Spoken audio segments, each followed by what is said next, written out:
My name is Karen Willis. I am 55, soon to be 56, and I am from Brewster, New York.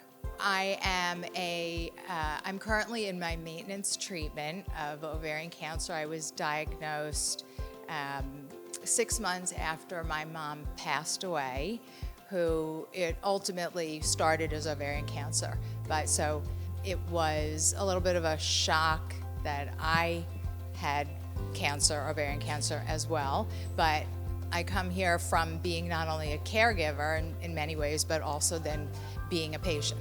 It was invaluable for a billion reasons, because when you are a caregiver, first, as I was, I didn't have anybody that I could speak to about what's going on with my mom. My mom was the one who was part of the group, and she was active. Her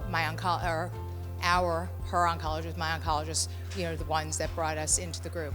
Having a support staff of people who, you could just pick up the phone and call. So coming to the Women to Women reunion today, I am currently, I guess I could be considered in remission. So I have a sponsor who is part of the Women to Women group that's been immensely helpful while I've been going through this process. I'm very happy to share because that my mother, though she was originally diagnosed with stage 4 ovarian cancer in 2017. She was part of a study for some of the new drugs that are out for maintenance, and she was BRCA negative, as was my father and my sister.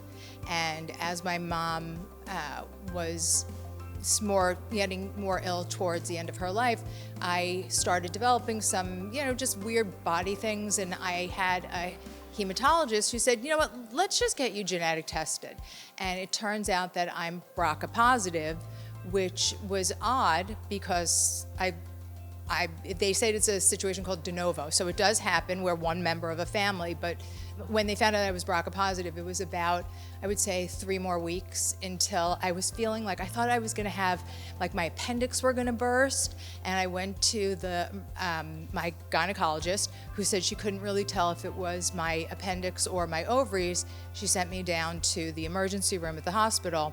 After the first scan that they did not roll me in for surgery, I knew that it was something more. Did I know it was ovarian cancer? I did not.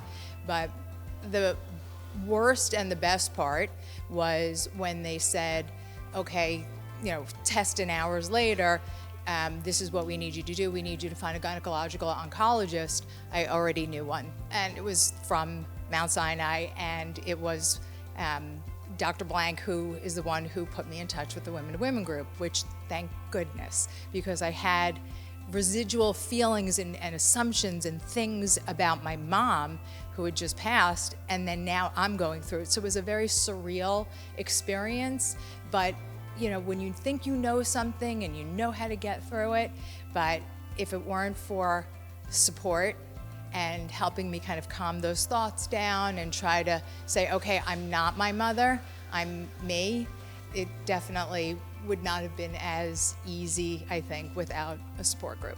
My mentor's name is Robin. Robin's been part of the program for quite some time. An ear that doesn't know me, somebody who can listen objectively, who doesn't have my past or know my baggage, but can understand from the feelings of the experience that I'm going through, that was truly a life preserver for me, because my sister is here in honor of my mother. We are very different.